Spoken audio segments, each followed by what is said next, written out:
Hello guys welcome to our YouTube channel study tech by Das sir. आज आम channel रे गोटे नोटिफिकेशन विषय डिस्कसन करवा जहाँ आमर आसी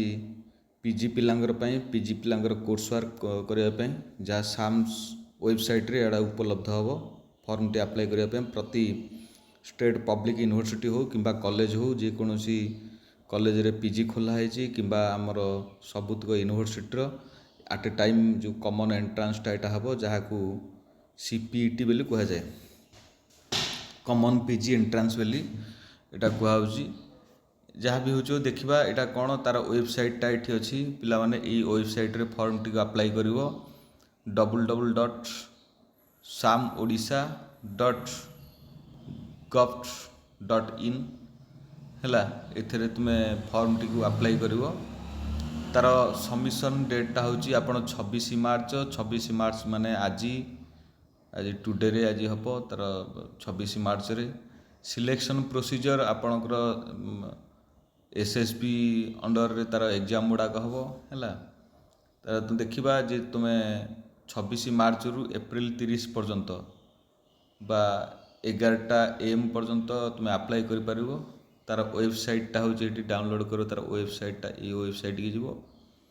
ssb.odisha.ac.in की जीव सेठी अप्लाई करिवो। एठी देछि जो आपणकर सीपीईटी 2026 सीपीईटी 2026 माने कॉमन पीजी एंट्रांस टेस्ट जहाँ कहवा है सेटा तुम्हें करिवो। तार केबे हम तार एंट्रांसटा तार हम टेंटाटिवली गोटे डेट रखिंट से डेटा जना पड़ो जे कौटी ना साम्स पोर्टाल रे पीजी पोर्टाल को गले सेठी जना पड़ो कि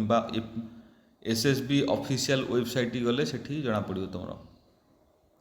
ये जो टेंटाटिवली डेटा रखिंट मे 5 रु मे 18 जाए नहीं चल से भितर एग्जाम हम ताले एग्जाम आहरी भी 1.5 मास खंडे अच्छी किसी असुविधा ना तुम मैंने अप्लाई कर जिते आम कहवा होस्टिंग तार प्रोविजनल आंसर की बाहर तार एसएसबी वेबसाइट रे बा पोर्टाल रे बाहर एसएसबी रो ये पोर्टाल ये वेबसाइट रे बाहर सेटा मे 28 रे जेहेतु परीक्षा सरिबो तांकर मे 19 तारिख रे से माने पब्लिश करिवे किंतु जदि रिसीप्ट ऑब्जेक्टिव कौन सी कारण भूलवशत थाए ताहले 20 रु 22 भितर तुम माने कंप्लेन दब है क्वेश्चन भूल अच्छी बोली बुझेल तो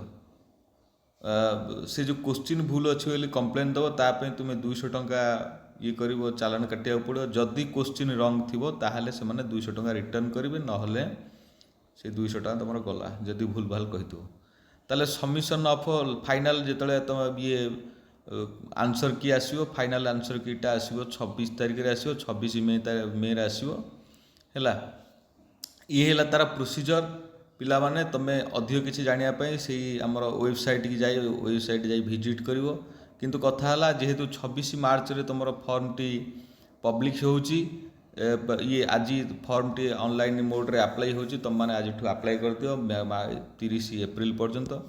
जदि कौन पिलांकर इकोनॉमिक्स पीजी करने को चाहूँगी से यदि क्वेश्चन पैटर्न डिस्कसन करार मेसेज करियो आम निश्चित डिस्कसन करवा। रही धन्यवाद मु आशा करुच्ची जे तुम मैंने एंट्रांस क्वालिफाई कर गोटे को यूनिवर्सिटी रे पाओ बोली आशा आम रखा।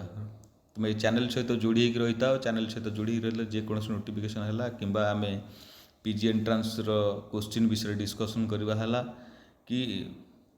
जेकोसी कॉम्पिटिटिव रिलेटेड हो कि एजुकेशन रिलेटेड हो ये चैनल माध्यम अपलोड करा फल तुम मान पाख नोटिफिकेशन जाई पहुँच